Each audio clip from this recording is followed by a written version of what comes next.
after action report for the logistics raid on the 4th of November.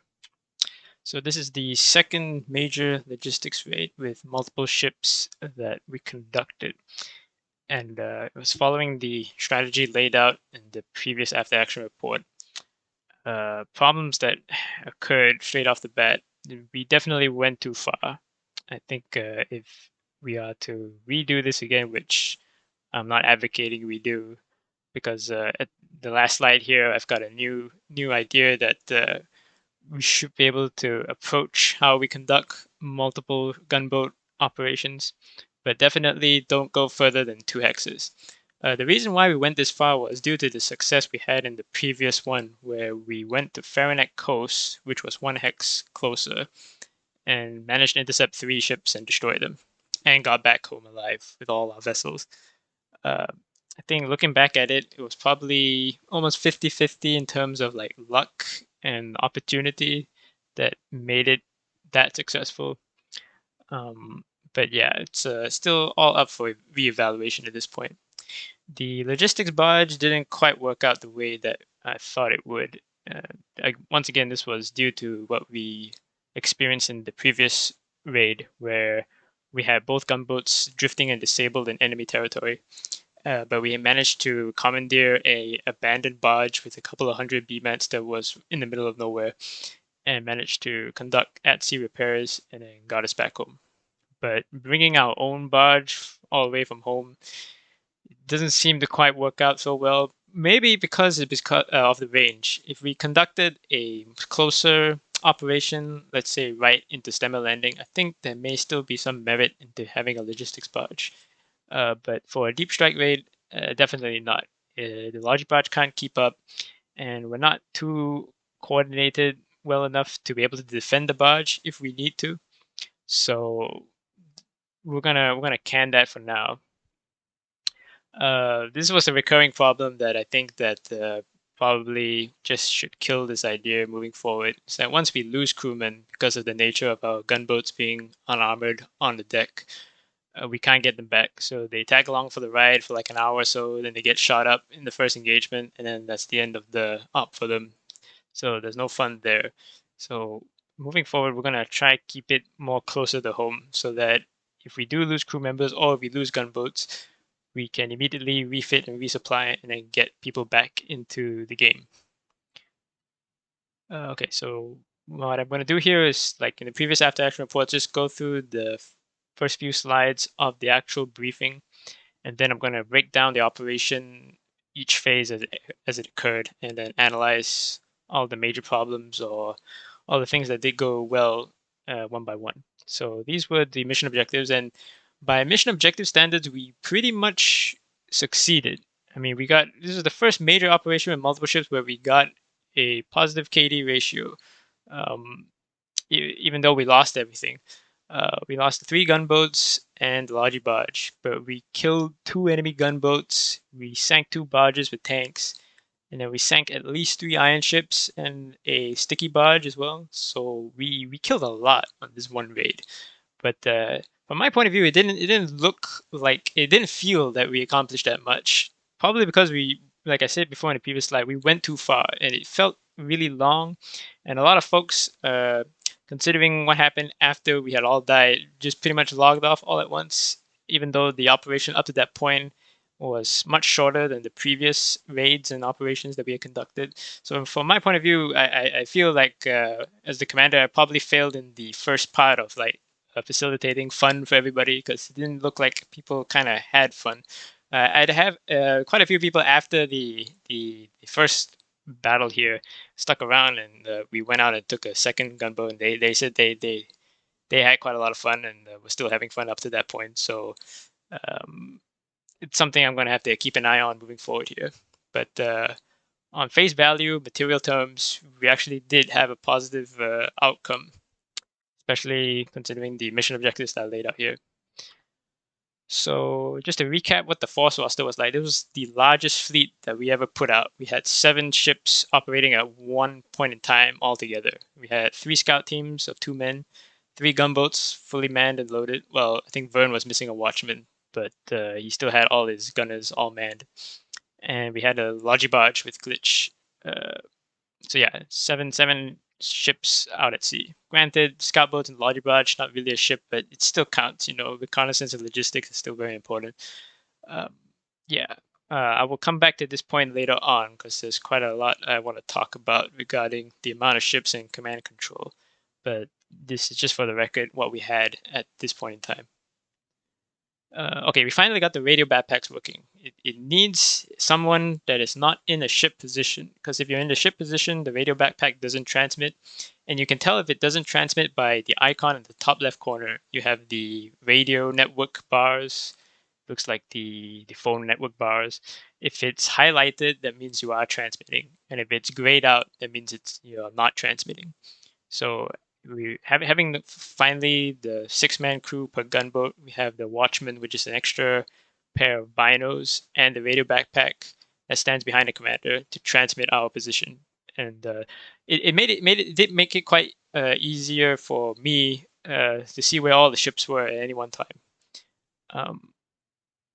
Granted, we did keep everybody close together, but if we do more complex maneuvers in the future, this will be very important. And at least now we know how it works and we can get it working. So yeah, this is the first time we had a full reserve complement at the seaport. But only one team managed to utilize it again afterwards. Once we had all died, everyone logged off and called it a night. But I did lead a second gunboat out with my crew, and that second run went very well. We had once again positive KD, and we didn't lose the boat. We got back home safe. I'll cover that later. But yeah, we at least we have that capability now moving forward. So the problem we had here with scout teams perform very well. They're much better than the last time, because this time we had full experienced crews on all the scout teams, and they did their job brilliantly. They went out in front of the main fleet, went searching for targets, didn't find any, found the enemy scouts that were shadowing us, and then kept an eye on them. And once we got to Allbreaker Isles, we did get calls in about potential targets, and we tried to hit them. So the identifying of targets and threats, and then directing the gunboats towards them, that all went very well. The only problem that we had here was that we had problems refueling the scout teams at the barge, because I think they're not able to do that. The gunboats can. With a gunboat, you can refuel and repair, but with the motorboat, you can't. Or at least that's what I was told during the operation. I'm not sure if it was a bug, because it could have very well have just been a bug of some kind or a glitch that occurred during the operation. I'm going to have to re-talk to Red about that, but that's something that we're going to have to keep an eye on moving forward. As I said, the logistics barge, we went too far, and it didn't really help us. It's much slower than the gunboats, hard to keep up, and we only had one guy glitch that was running the logi barge, so he didn't have a spotter on him. So without the spotter, we didn't know where his position was unless he told us map coordinates. So it's quite hard to kind of judge how far he was at what point in time. And having just one guy on a ship try to keep track of where all the other ships are is very hard for him to try to maneuver and position himself to support us as well. So yeah, we're not gonna be doing this anytime soon. We'll keep it in the back burner as like a potential thing we can revisit, especially if I said earlier, if we're conducting a shorter range operation, there may still be some merit to it, but for now, we're not gonna bother with it. We didn't have any problems with the queues except into Westgate, but we bypassed the stemmer, and the activity in the entire Western Island chain just died down. The Water Navy just packed up and left. Most of the defenses at Alchemio Estate haven't been rebuilt. They've just pretty much abandoned it in the way that it is. And they are conducting logistics operations, but there's no real effort to try to defend them at this point in time. And it's very minor activity, except for the amphibious assault raid that they tried at the beginning of the operation, which we will get here. But other than that, there's been almost next to no activity in the Western Island chain for the last 3 days. Okay, so this is the slides of the routes that we're going to take. these were the routes for the scout teams, but the main force was just following the middle green route here. All the observation towers are circled in red. And yeah, we did manage to get all the way into. Let me get the laser point right. We did manage to get all the way into Allbreaker Isles. We even scouted out all the beachheads here and along Partisan Island. The problem is that the mortar cannon has very low damage against the facility structures, and there were a lot of undefended facility structures there. But as we found out before, what happened was once we found these targets, because we couldn't find any other iron ships that were deployed, we found a gunboat and an iron ship, we killed them, that was the end of that. And then we were just searching for targets to get quick hits on. But the same exact problem happened in the very first raid. It's that once we started to try to maneuver and set up our shore bombardment battery, we get jumped by somebody, and that's the end of it. That's what happened here as well. Me and Mott, we got jumped by 2 sticky barges and got destroyed right off the coast of Partisan Island here. And it was after the first engagement with the first Warden gunboat that came to QRF us right at the border.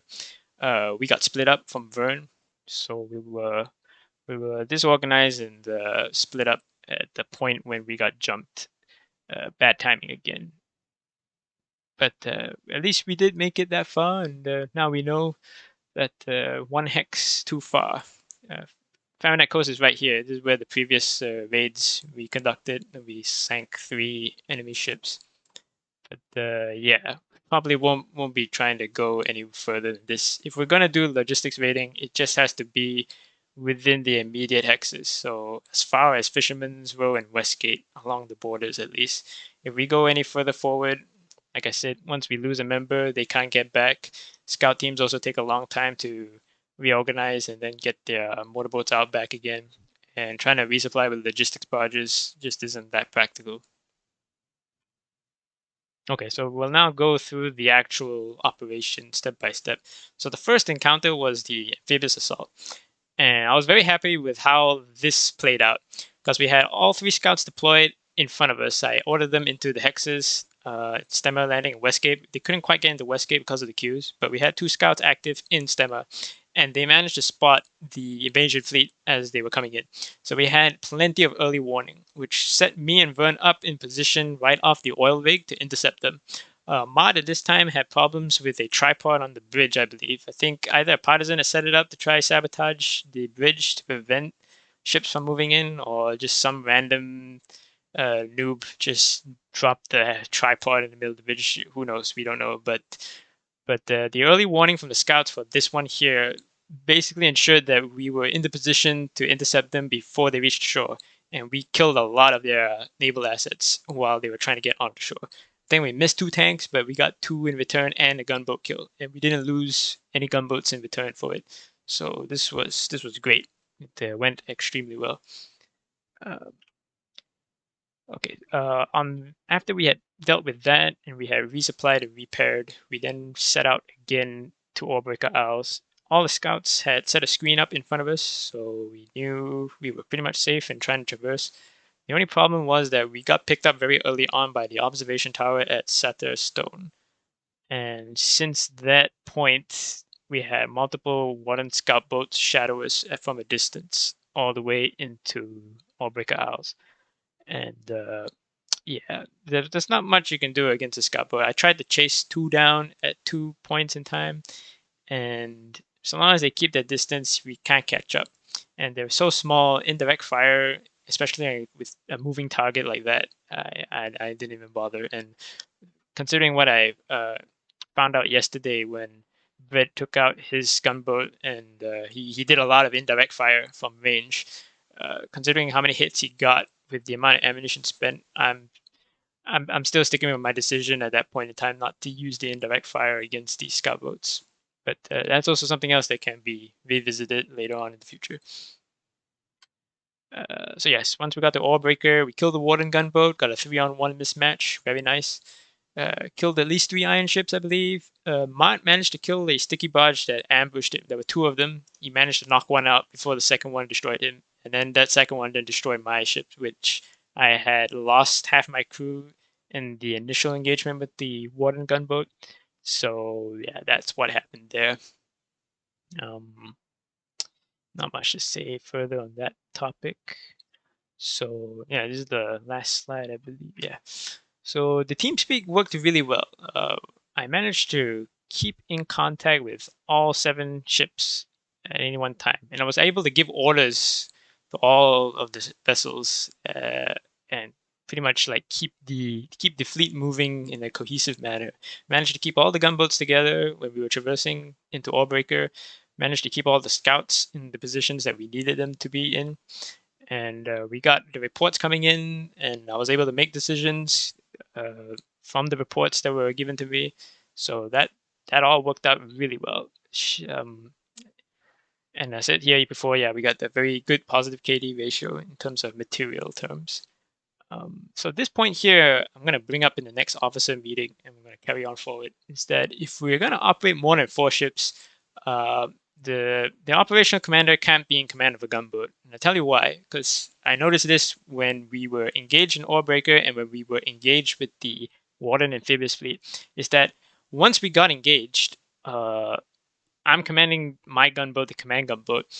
I can't manage the other 4 vessels. Well, even including the gunboats themselves, I can't manage any other vessel because I'm engaged. I have to give out. I'm pretty sure everybody here has seen most of the combat footage that our guys have posted, and it's really hectic and fast paced. So when I'm engaged, I have to command the gunboat. I have to give orders to the helmsman, to the gunners, this, that, and the other, and also read the situation. When I'm doing that, I cannot give orders to anybody else. It's just too much for me to handle, and I don't think anybody else can quite handle that either. The solution that I have to that is that I cannot be in command of a gunboat. I have to relinquish that to somebody else so that I can manage the fleet. Um, it has to be split up basically. The command and control has to be decentralized a little bit more, especially when it gets up to 4 ships. If you're less than 4 ships, it's still manageable because I've managed to handle that in the previous raid and the previous 2 other gunboat operations that I led. But once it gets more than 4, I cannot be in command of gunboat. Somebody else has to command the gunboat, and then I have to just manage the fleet itself. Because once I get engaged, that means that the entire fleet is paralyzed. Because I can't receive or give orders to the 3 recon ships. I also can't receive or give orders to the Logi. And I also can't really coordinate the gunboats themselves. Usually in the previous raids, when we had 2 gunboats that were engaged together, the commands were very simple. Just like, enemies here, follow me in, or I'm engaged at this point, help me out. Like, we can. It's very difficult to try any kind of further complex maneuvers with multiple ships at that point. So yeah, next time if we ever do a big fleet maneuver like that, I'm not going to be in command of a gunboat. I'm going to give the command to somebody else. I'm going to be the designated watchman on one of the gunboats and designate that as the command gunboat, and then I will just try and manage the rest of the fleet, make sure that everybody knows what's going on at any one point in time, and then maneuver all the pieces on the board so that everybody has the best opportunity to engage and successfully win any battle that we get into. So yeah, that's what I'm going to be working on now, try to figure this one out here. And as I said before, we're not going to go any further than 2 if we ever try it again, but I don't think we are going to try anything deep raid like this in the immediate future. So yeah, that's the end of this after action report.